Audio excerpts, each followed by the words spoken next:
Saudara, 3 hari terakhir ini ada berita besar tentang Sekretaris Kabinet Teddy Indrawijaya dengan Presiden Prabowo Subianto. Banyak pihak menilai dan ada juga yang menyimpulkan hubungan Prabowo dan Teddy sudah offside. Apa pasal? Nah, dua tokoh ini bukan saja akrab dalam hubungan kerja, yang satu presiden, yang lainnya sekretaris kabinet, melainkan juga kelewatan akrab dalam hubungan antar pribadi.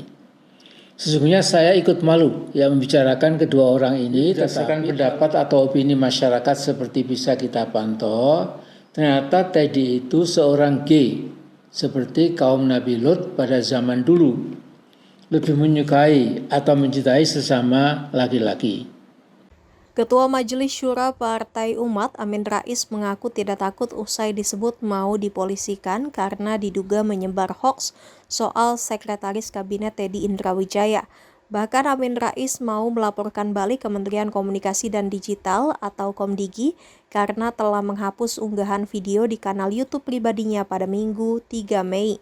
Tindakan ini merupakan respon atas tuduhan Menteri Komunikasi dan Digital Mutia Hafid yang menyebut pernyataan Amin mengandung fitnah dan pembunuhan karakter terhadap Presiden RI Prabowo Subianto. Perselisihan ini bermula dari video berjudul "Jauhkan Istana dari Skandal Moral" yang mengulas dugaan hubungan antara Presiden dan Sekretaris Kabinet Teddy Indrawijaya.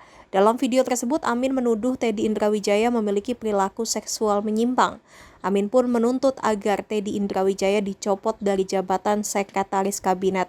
Usai video tersebut viral, Komdigi berencana melaporkan Amin Rais atas tuduhan tidak berdasar dan fitnah. Bahkan video Amin Rais menghilang di YouTube selang sehari diunggah. Amin menegaskan bahwa otoritas penghapusan konten seharusnya berada pada pihak yang merasa dirugikan personal, bukan pada instansi pemerintah. Sementara itu, Menkomdigi Mutia Hafid membantah narasi pihaknya akan menempuh jalur hukum sebagai respon dari pernyataan Amin Rais mengenai Presiden Prabowo dan Teddy Indrawijaya. Ia menyatakan jalur hukum yang dilakukan Komdigi sesuai kewenangan yang diatur dalam undang-undang. Ia juga menjelaskan ketika menemukan hoaks atau ujaran kebencian, Komdigi akan melakukan penurunan konten atau takedown. Dalam siaran pers di laman resmi pada 1 Mei lalu, Komdigi juga menyatakan video yang diunggah Ketua Majelis Syuro Partai Umat Amin Rais itu memuat narasi fitnah, pembunuhan karakter dan serangan personal yang ditujukan kepada Presiden. Komdigi menegaskan isi video tersebut adalah hoaks, fitnah, serta mengandung ujaran kebencian. Komdigi menyebut narasi yang dibangun di dalam video tidak memiliki dasar fakta serta bagian dari upaya provokasi untuk menciptakan kegaduhan politik.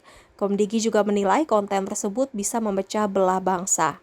Kita akan melakukan langkah-langkah sesuai dengan tugas Komdigi yang diamanahkan di undang-undang ketika menemukan hoax dan juga ujaran kebencian. Atau langkah-langkah dari kewenangan Komdigi, teman-teman bisa cek sendiri ya. Jadi salah satunya adalah melakukan takedown. Jadi melakukan takedown itu adalah juga bagian dari proses langkah hukum yang memang menjadi kewenangan Komdigi. Tentu yang akan kita lakukan, ini kan ada beberapa media yang bukan media ya, mungkin saya nggak tahu media atau bukan, tapi seolah-olah akan ada gugatan dan lain-lain yang kita hari itu bukan kewenangan Komdigi.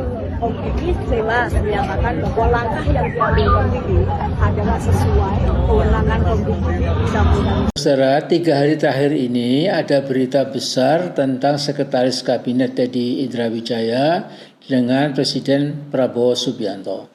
Banyak pihak menilai dan ada juga yang menyimpulkan hubungan Prabowo dan Teddy sudah offside. Apa pasal? Nah, dua tokoh ini bukan saja akrab dalam hubungan kerja, yang satu presiden, yang lainnya sekretaris kabinet, melainkan juga kelewatan akrab dalam hubungan antar pribadi. Sesungguhnya saya ikut malu membicarakan kedua orang ini. Berdasarkan pendapat atau opini masyarakat seperti bisa kita pantau, ternyata Teddy itu seorang gay, seperti kaum Nabi Lut pada zaman dulu, lebih menyukai atau mencintai sesama laki-laki. Bahkan Mbak Titik Prabowo sampai menyanyikan lagu berjudul Cinta Segitiga. Antara lain ada lirik yang berbunyi kurang lebih, engkau tinggalkan aku demi laki-laki bernama Teddy.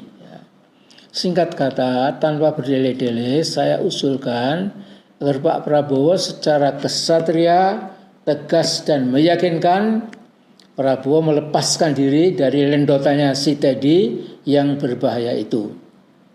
Jadi ganti Teddy dengan sosok yang normal, fokus bekerja untuk bangsa dan negara. Konten video singkat ini saya akhiri dengan menggarisbawahi pendapat M. Rizal Fadilah yang dimuat dalam kempalan.com 7 hari yang lalu yang berjudul Hindari Fitnah, pecat Teddy Pak Presiden. Jangan lupa subscribe ya.